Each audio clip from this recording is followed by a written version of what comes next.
ক্ষমতার পালাবদলে বদলে গেছে বন্ধু শত্রুর সংজ্ঞা। নতুন শক্তির উত্থান হচ্ছে, আর এর মধ্যেই এক বিস্ফোরক তথ্য ফাঁস হয়ে গেছে। ডক্টর মোহাম্মদ ইউনূস, যিনি এখন অন্তর্বর্তী সরকারের প্রধান উপদেষ্টা, তাকে ঘিরে ফাঁস হয়েছে এমন এক গোপন চুক্তি যা দিল্লি থেকে বঙ্গোপসাগর পর্যন্ত তোলপাড় সৃষ্টি করতে পারে। ২৬ মার্চ এই তারিখেই ঘটতে যাচ্ছে এমন এক ঘটনা যা নিয়ে গুঞ্জন তুঙ্গে।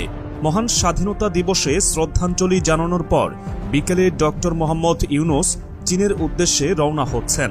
কিন্তু আশ্চর্যের বিষয় হল, তিনি কোনো সাধারণ ফ্লাইটে যাচ্ছেন না, বরং তাকে নিতে আসছে চীনের বিশেষ বিমান। হ্যাঁ, ঠিকই শুনছেন, স্বয়ং চীনের প্রেসিডেন্ট শি জিনপিং নিজেই আমন্ত্রণ জানিয়েছেন, এবং এখানেই লুকিয়ে আছে আসল রহস্য।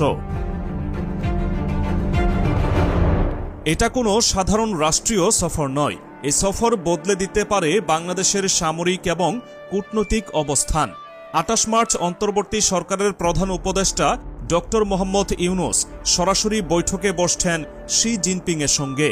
আর এখানেই হতে যাচ্ছে এমন কিছু সিদ্ধান্ত যা ভারত তো বটেই, পুরো বিশ্বের নজর কাড়বে। বাংলাদেশ চীন সম্পর্কের ৫০ বছর পূর্তিতে পর্দার আড়ালে চলছে এক দুঃসাহসিক সামরিক চুক্তি, যা সত্যি হলে ভারত থরথর করে কাঁপতে বাধ্য। কারণ ভারতীয় গণমাধ্যম টাইমস নাও জানিয়েছে, এই সফর সফলভাবে সম্পন্ন হলে বাংলাদেশে চীনের সামরিক উপস্থিতি আরও শক্তিশালী হবে। এমনকি চীনের শক্তিশালী সাবমেরিন ঢুকে পড়তে পারে কক্সবাজারে। এই তথ্য এতটাই বিস্ফোরক যে ভারতের প্রতিরক্ষা মহলে রীতিমতো আতঙ্ক ছড়িয়ে পড়েছে।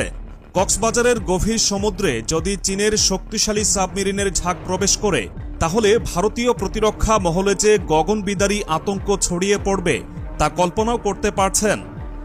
কিন্তু এখানেই শেষ নয়। বাংলাদেশ চীন মৈত্রী গভীর হওয়ার সাথে সাথে পাকিস্তানের সঙ্গেও সম্পর্ক উষ্ণ হতে শুরু করেছে।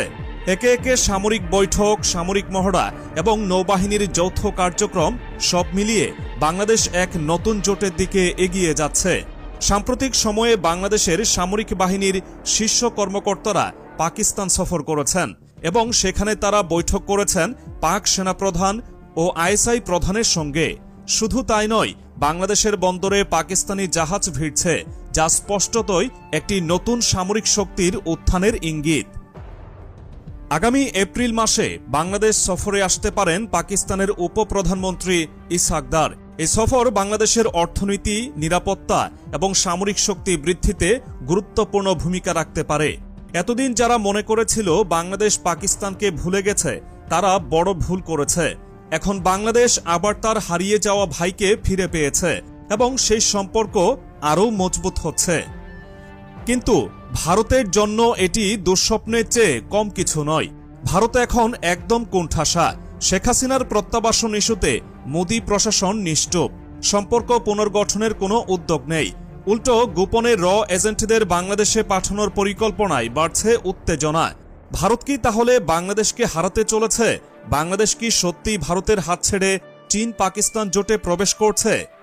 এটা আর কোনো অনুমান নয়, সত্য এখন সবার সামনে স্পষ্ট। কক্সবাজারে চীনা সাবমেরিনের ভিড়তে যাওয়া গুঞ্জন হতে যাচ্ছে দক্ষিণ এশিয়ার নতুন রাজনৈতিক সমীকরণ।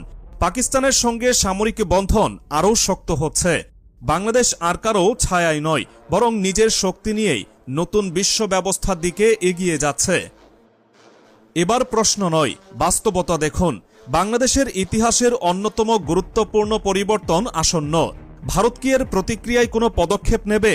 চীন কি আরও সামরিক শক্তি পাঠাবে? পাকিস্তানের সঙ্গে সম্পর্ক কতটা গভীরে যাবে? আপনার মতামত কি? কমেন্ট করে জানান।